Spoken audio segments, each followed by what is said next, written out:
Bonjour, aujourd'hui je vais vous lire la charte d'engagement pour la santé mentale au travail de l'Alliance pour la santé mentale, en partenariat avec le gouvernement. L'activité professionnelle constitue un cadre privilégié d'accomplissement et de sociabilisation.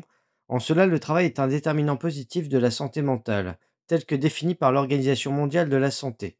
Aujourd'hui, un quart des salariés se déclarent en mauvaise santé mentale et les troubles psychologiques sont la première cause des arrêts maladie de longue durée. Si l'on observe une dégradation globale de la santé mentale dans l'ensemble de la société, les travailleurs peuvent être exposés, dans le cadre de leur activité professionnelle, à certains risques susceptibles d'altérer leur santé mentale. S'engager en faveur de la santé mentale au travail est, au-delà de l'obligation légale de santé et sécurité de l'employeur, un moyen pour les entreprises de renforcer leur démarche en faveur de la qualité de vie et les conditions de travail, leur attractivité et leur performance sociale et économique. Il s'agit d'un engagement contribuant à une politique de ressources humaines responsable, valorisant et renforçant les bénéfices que le travail peut apporter à la santé des salariés. Consciente de l'importance stratégique du sujet, l'entreprise signataire s'engage pour la santé mentale au travail en mettant en œuvre les actions suivantes dans un délai de 3 ans. Petit 1, sensibiliser pour démystifier le sujet de la santé mentale. Petit 2, mettre en place un cadre favorable au développement et du dialogue sur la prévention, la qualité de vie, l'organisation et les conditions de travail. 3, favoriser l'amélioration continue des conditions de travail. 4, accompagner les situations individuelles. L'entreprise signataire assurera un suivi et une évaluation régulière des actions menées afin d'en mesurer les effets et de renforcer en continu son engagement en faveur de la santé mentale au travail. Elle transmettra à l'Alliance pour la santé mentale des éléments de suivi pour favoriser les échanges de bonnes pratiques au sein du réseau des entreprises signataires. Donc, premièrement, sensibiliser pour démystifier le sujet de la santé mentale. S'inscrivant dans la dynamique engagée par la Grande Cause nationale 2025 relative à la santé mentale, l'entreprise affirme sa volonté de promouvoir une approche globale de la santé mentale qui constitue un enjeu individuel et collectif indispensable au développement et à la capacité de transformation de l'organisation. Le déploiement d'actions de sensibilisation et de formation, telles que le secourisme en santé mentale, pourra contribuer à une meilleure compréhension et prise en compte de ce sujet au sein du collectif de travail.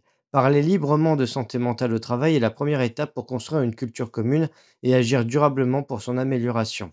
2. Mettre en place un cadre favorable au développement du dialogue sur la prévention, la qualité de vie, l'organisation et les conditions de travail.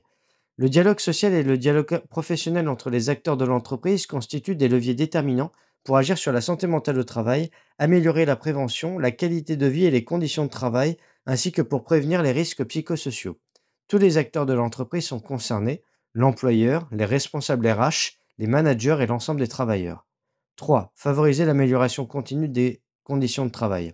Afin de promouvoir la santé mentale au travail, attirer et fidéliser les talents, la direction de l'entreprise et les managers exercent une vigilance constante sur les conditions de travail dans un souci d'amélioration continue de la qualité de vie au travail. Ils peuvent mobiliser pour ce faire les démarches de QVCT, qui interrogent l'organisation du travail dans une logique de performance sociale et économique.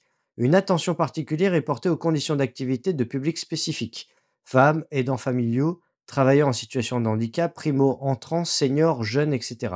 Ce qui bénéficie in fine à l'ensemble du collectif de travail. Dans cette perspective, l'entreprise reconnaît également le rôle essentiel des managers et des acteurs des ressources humaines comme relais clés pour diffuser une culture de promotion de la santé mentale. Leur mission sera réaffirmée et ils disposeront des moyens et de l'accompagnement nécessaire pour soutenir leurs équipes, donner du sens au travail et accompagner les changements organisationnels. Les managers bénéficient en particulier d'une formation adaptée aux enjeux de la santé mentale. 4. Accompagner les situations individuelles. Des actions concrètes seront engagées avec la participation active des travailleurs eux-mêmes pour agir sur les déterminants individuels de la santé mentale. Lutte contre la sédentarité et promotion de l'activité physique, sommeil, prévention des violences et des discriminations. Certaines situations nécessitent parfois un accompagnement spécifique, un fonctionnement collectif adapté ou des aménagements raisonnables. Des ressources et acteurs internes ou externes, comme le service de prévention et de santé au travail, seront mobilisés pour faciliter le maintien en emploi et prévenir la désinsertion professionnelle. Une information régulière sera réalisée sur les ressources existantes, externes et internes, CSSCT, services de prévention et de santé au travail, auxquels les travailleurs en situation de souffrance psychique peuvent s'adresser. Rappel. Les outils de prévention prévus par le Code du travail et ressources utiles en faveur de la promotion de la santé mentale. La réglementation prévoit des outils permettant à l'entreprise d'agir de façon préventive sans attendre l'apparition des difficultés.